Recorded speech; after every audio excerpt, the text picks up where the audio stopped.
Explosions and heavy gunfire erupted overnight near Diori Hamani International Airport in Niamey, Niger's capital, marking one of the most serious security incidents in months.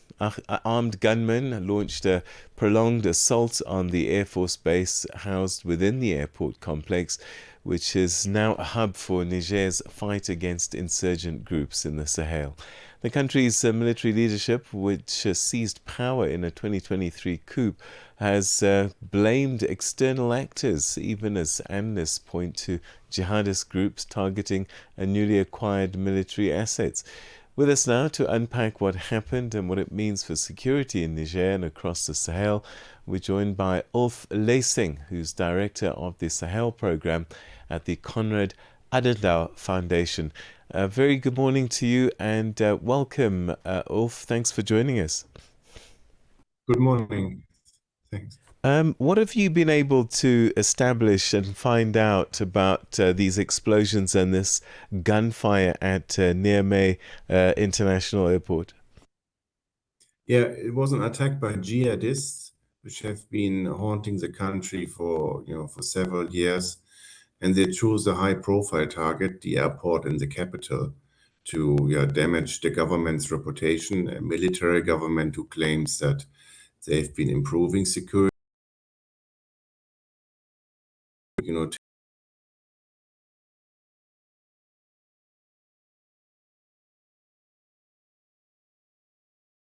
go in the Sahel, airplanes and, drones are much more convenient. So that was the idea of the jihadists, to embarrass the government and try to hit the drones stationed at the military part of the airport. So Niger's military government has made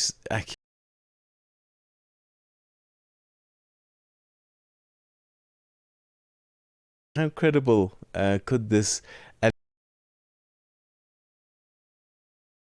allegations are? Delegation, it was a jihadist group, and they have been fighting the country and I don't think there was a government involved. All right. In the country. Not just providing training and equipment, but actually fighting with their jets they had, and also boots on the ground. So since the French left and 23, security has been worsening. There have been attacks in parts of the country.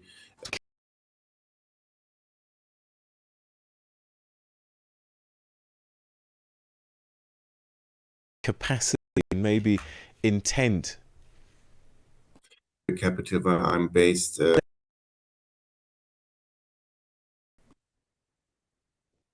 It's they have difficult relations with ECOWAS, members such as Cote d'Ivoire or Benin, the southern neighbors.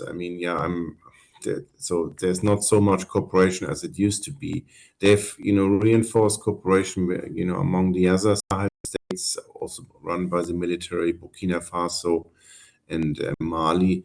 They face the same challenges, but in a way they cut themselves off a bit from cooperation with ECOWAS countries, and especially they have poisonous relation with the southern neighbor Benin. The border has been closed since the military coup in Niger, and this is also complicating trade.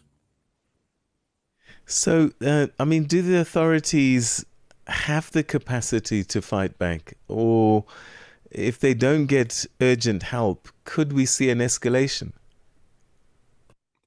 Yeah, this idea to buy Turkish drones was a good one because they're easier to operate than airplanes, and that's especially in desert terrain. They're very efficient. So in a way, they try to do what they can. There will be more of such incidents. I don't think that Niger will fall. I mean, the jihadists don't have the capacity to run a capital or take over the country. They like to do this hit and run attacks, so probably nothing is going to happen for a while, and then a few months there could be more of these high-profile attacks. But they won't be running the country. But definitely they're embarrassing the government, and seeking to, control or de facto control parts of the country, maybe the border region with Mali or Burkina Faso in the countryside.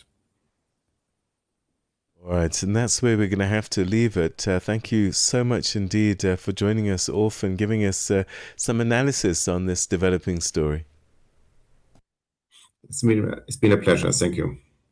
That's Ulf Laessing, who's director of the Sahel Program at the Konrad Adenauer Foundation, speaking to us about this fighting and these explosions that were heard at Diori Hamani International Airport in Niamey, Niger's capital. And we're being told that there's a military base there, Air Force base, and drones were the target of these militants because the Niger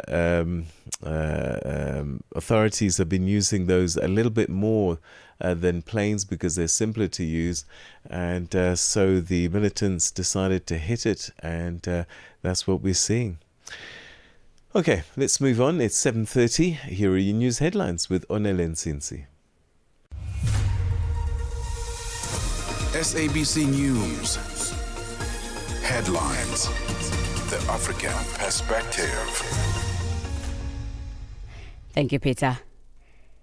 Burkina Faso military-led government has dissolved